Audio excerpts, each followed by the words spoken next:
आज हम जानेंगे कि चाणक्य की षाड्गुण्य नीति, संधि, विग्रह, यान, आसन, संश्रय और द्वैधी भाव कैसे आज की राजनीति की नींव हैं। इन 6 नीतियों ने न सिर्फ प्राचीन भारत के राजाओं को मार्गदर्शन दिया, बल्कि आज के नेताओं के लिए भी ये एक मजबूत आधार बनी हुई है। चाणक्य ने कहा था, राजा का पहला धर्म है राष्ट्र का हित। उनका यह विचार आज भी उतना ही महत्वपूर्ण है जितना हजारों साल पहले था। यही सिद्धांत आज भी हर राष्ट्र की विदेश नीति का मूल है। चाहे वह किसी भी देश का नेता हो, राष्ट्रहित को सर्वोपरि रखना उसकी प्राथमिकता होती है। भारत, चीन जैसे देशों की हर कूटनीतिक चाल में इन 6 नीतियों की झलक मिलती है। चाहे सीमा पर शांति समझौते हों, व्यापारिक वार्ताएं हों या अंतर्राष्ट्रीय मंचों पर दबाव बनाने की रणनीति। आज हम विस्तार से समझेंगे कि ये 6 नीतियां क्या हैं, इनका महत्व क्या है और कैसे भारत, चीन जैसे देश इन्हें आज भी अपनाते हैं। तो चलिए इस ज्ञान यात्रा की शुरुआत करते हैं और जानते हैं कि चाणक्य की नीतियां आज की राजनीति में कैसे जीवित हैं। षाड्गुण्य नीति का पहला स्तंभ है संधि, शांति या समझौता। यह वह नीति है जिसमें 2 विरोधी पक्ष अपने अपने हितों की रक्षा के लिए आपसी सहमति से संघर्ष को विराम देते हैं। इतिहास में संधि को हमेशा एक रणनीतिक उपकरण के रूप में देखा गया है, न कि केवल शांति की अभिव्यक्ति के रूप में। चाणक्य के अनुसार जब युद्ध से दोनों को हानि हो, तब संधि सबसे बेहतर विकल्प है। यह समझौता दोनों पक्षों को समय देता है अपनी क्षमताओं को पुनः संगठित करने और भविष्य की रणनीति पर विचार करने का। भारत चीन ने कई बार संधि का रास्ता चुना। 1993 का maintenance of peace and tranquillity समझौता, जिसने सीमा पर तनाव कम करने की नींव रखी। 1996 के कॉन्फिडेंस बिल्डिंग मेजर्स ने दोनों देशों के बीच विश्वास बहाली के उपायों को मजबूती दी और 2005 के पॉलिटिकल पैरामीटर्स ने सीमा विवाद के समाधान के लिए राजनीतिक दिशा तय की। इन समझौतों का मकसद था सीमा पर शांति बनाए रखना और विवादों को बातचीत से सुलझाना। लेकिन इन संधियों के बावजूद दोनों देशों ने अपनी तैयारियों में कोई कमी नहीं छोड़ी। चीन ने शांति काल में सीमा पर इंफ्रास्ट्रक्चर मजबूत किया, नए सड़कों और सैन्य ठिकानों का निर्माण किया। वहीं भारत ने भी अपनी सैन्य क्षमताएं बढ़ाईं और सीमावर्ती इलाकों में तैनाती को मजबूत किया। संधि अस्थायी विराम है जिससे दोनों पक्ष अपनी स्थिति मजबूत करते हैं। यह एक रणनीतिक सांस है जिसमें दोनों देश अपने अपने हितों की रक्षा के लिए समय खरीदते हैं। शांति तब तक ही जब तक उससे राष्ट्रीय हित सधता है। जैसे ही समीकरण बदले, नीति भी बदल जाती है। इसलिए संधि को हमेशा सतर्कता और दूरदर्शिता के साथ अपनाना चाहिए। विग्रह यानी संघर्ष या युद्ध। जब एक राष्ट्र खुद को शक्तिशाली समझे और बल प्रयोग से लक्ष्य साध सके, तब वह विग्रह की नीति अपनाता है। भारत चीन के डोकलाम गतिरोध 2017 में दोनों सेनाएं आमने सामने थीं। यह विग्रह का स्पष्ट उदाहरण था। 2020 की गलवान घाटी की झड़प ने दिखाया कि जब समझौते विफल हों तो संघर्ष अपरिहार्य हो जाता है। विग्रह हमेशा युद्ध नहीं, सीमित संघर्ष या आर्थिक दबाव भी हो सकता है। इसका मकसद विरोधी को अपनी मांगों की गंभीरता का एहसास कराना है। शक्ति संतुलन बिगड़ते ही संधि की जगह विग्रह ले लेता है।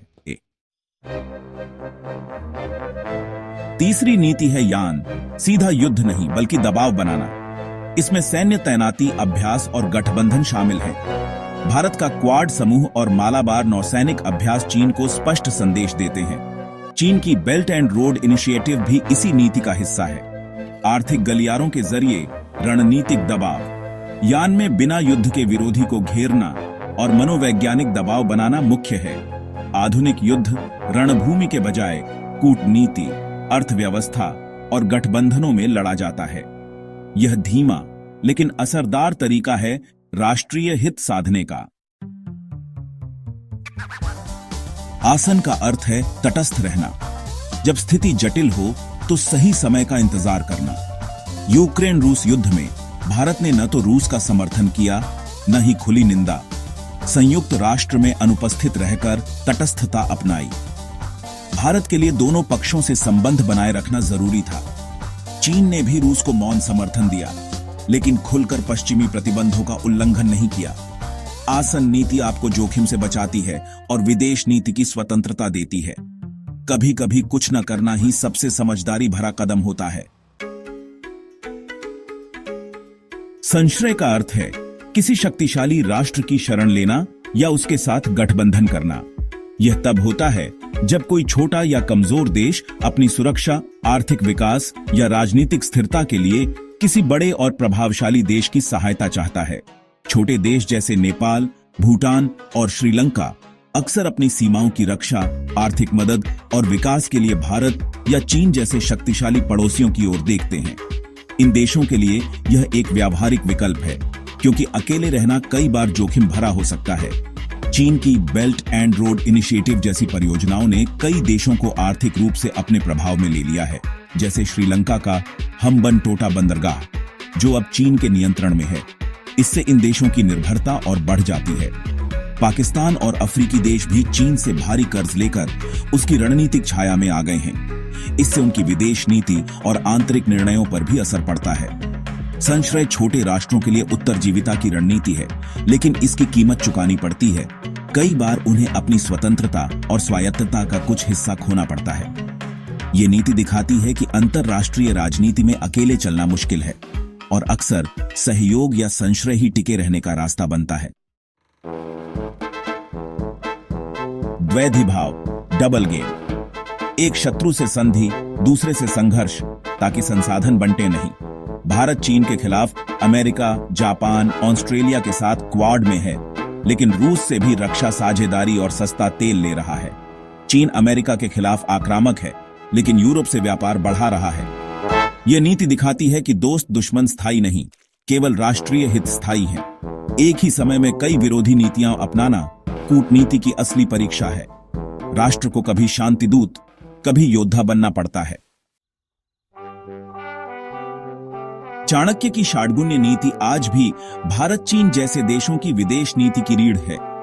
संधि से द्वैधी भाव तक हर नीति का मकसद है राष्ट्रीय हित, सीमाओं की सुरक्षा, आर्थिक लाभ और वैश्विक प्रभाव। समय, तकनीक, नेता बदल सकते हैं, लेकिन राष्ट्रों के मूल उद्देश्य नहीं।